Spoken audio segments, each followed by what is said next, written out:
नमस्कार दोस्तों, जय श्री राम। स्वागत है आप सभी का हमारे YouTube चैनल में। तो दोस्तों, हम फिर से हाजिर हैं आप सबके लिए एक नई जानकारी के साथ। दोस्तों, इस वीडियो में हम जितिया व्रत कथा सुनाएंगे, जिसमें आप लोगों को चील और सियार की कथा सुनने को मिलेगी।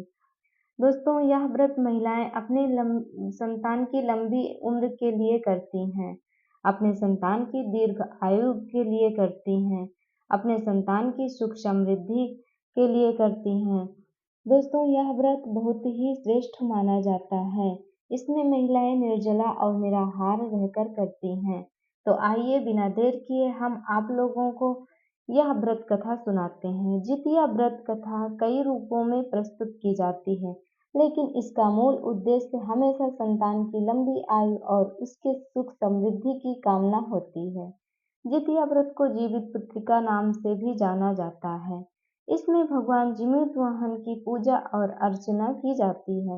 इस व्रत को महिलाएं अपने संतान की लंबी आयु, अच्छे स्वास्थ्य के लिए करती हैं। इस व्रत को महिलाएं निर्जल उपवास रहकर करती हैं और यह व्रत हरितालिका तीज की तरह बहुत ही कठिन माना जाता है। तो दोस्तों, आइए आप लोगों को यह व्रत कथा सुनाते हैं। जितिया व्रत कथा। एक समय की बात है, किसी वन में एक चील तथा सियारिन रहती थी।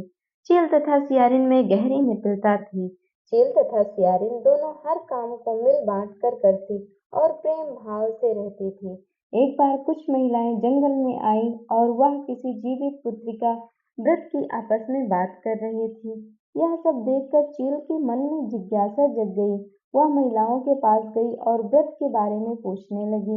महिलाओं ने जितिया व्रत के बारे में चील को बताया।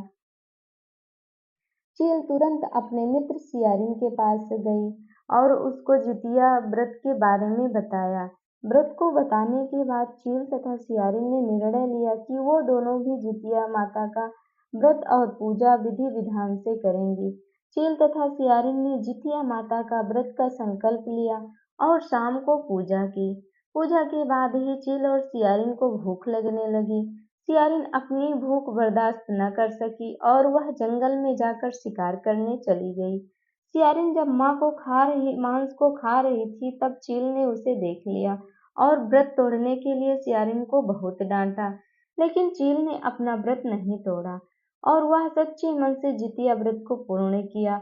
अगले जन्म में सियारिन और चील का जन्म बहन के रूप में हुआ। एक प्रतापी राजा के यहाँ हुआ। सियारिन का विवाह एक राजकुमार से तथा चील का विवाह राज्य मंत्री के पुत्र से हुआ। कुछ समय बीता तो सियारिन ने एक पुत्र को जन्म दिया। जन्म के कुछ दिन बाद ही उसके पुत्र की मृत्यु हो गई।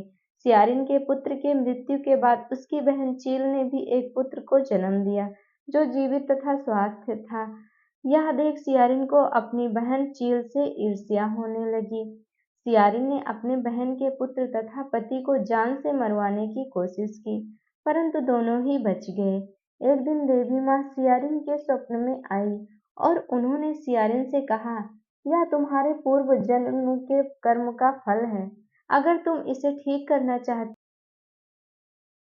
चाहती हो तो जितिया की व्रत और उपासना करो। प्रातःकाल उठकर स्वप्न के बारे में सियारिन ने अपने पति को बताया।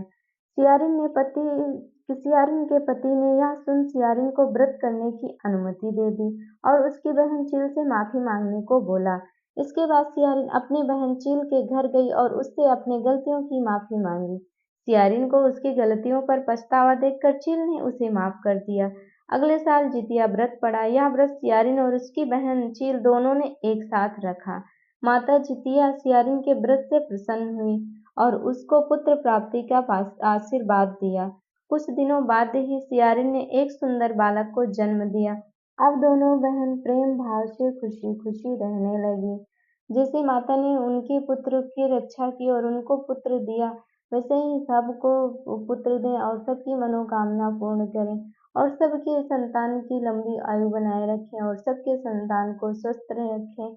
हमारे साथ बोलिए जितिया माता की जय।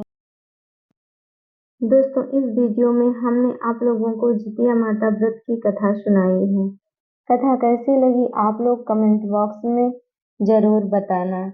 और हमारे चैनल को लाइक एवं सब्सक्राइब करना, ताकि आपको सबसे पहले इसका नोटिफिकेशन मिलता रहे और आप लोगों को नई नई जानकारियाँ मिलती रहें। तो हमारे साथ जुड़े रहने के लिए धन्यवाद।